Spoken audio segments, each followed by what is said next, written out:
including how to protect yourself during a stock market crash while still positioning for long-term growth, and ending up with over $1.5 million, even though you only put in $365,000 of your own money.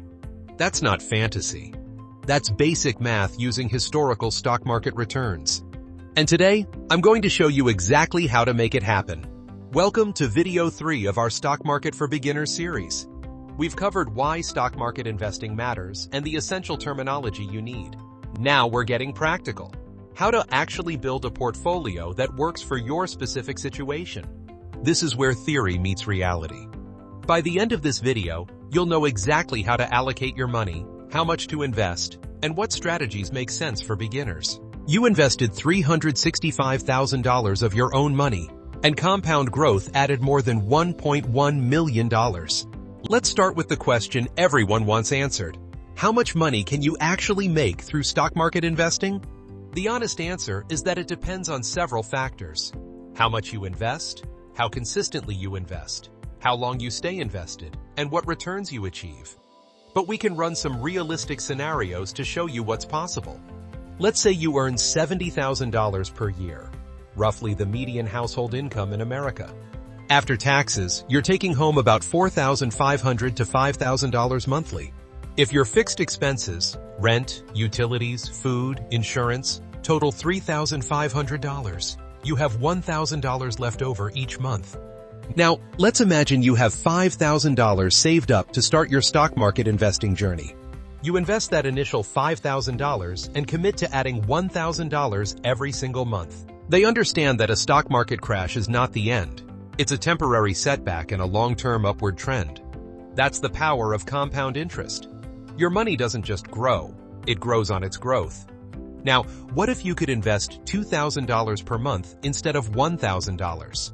After 30 years at 8% returns, you'd have over $3 million. The math is simple but powerful.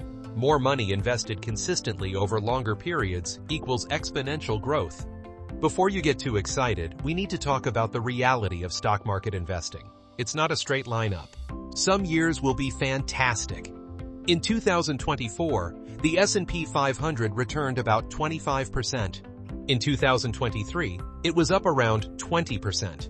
Those are exceptional years that make stock market investing look easy. But other years will test your resolve.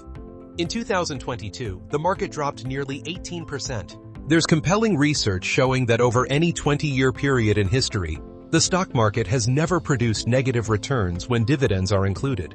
Even if you had the worst timing imaginable, investing right before a major stock market crash, you would have recovered and made money if you held for 2 decades.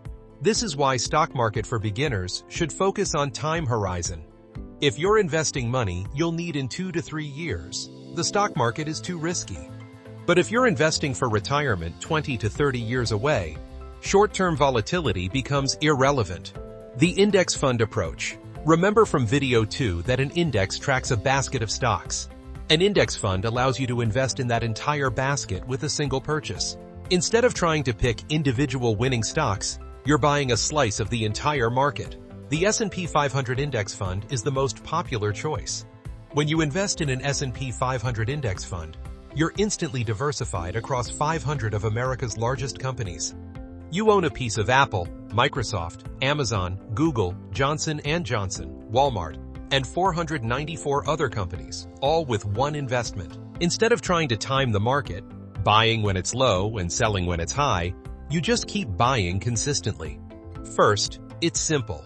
You don't need to research individual companies, read financial statements, or worry about picking the wrong stocks.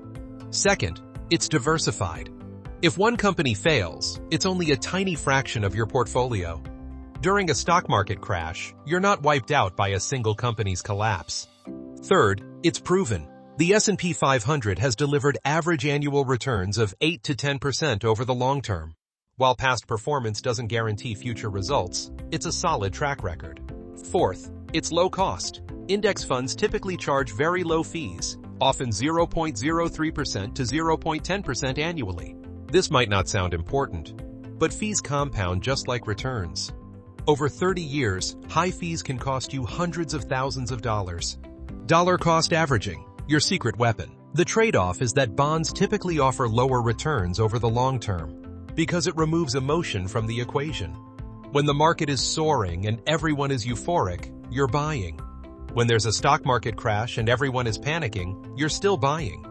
Over time, you buy more shares when prices are low and fewer shares when prices are high, averaging out your cost. Let's say you invest $500 every month into an S&P 500 index fund. Some months, the market is up and your $500 buys fewer shares. Other months, the market is down and your $500 buys more shares.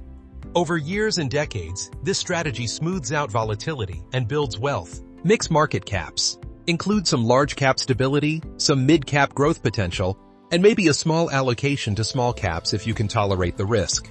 A general rule of thumb is to subtract your age from 110 or 120 to determine your stock allocation.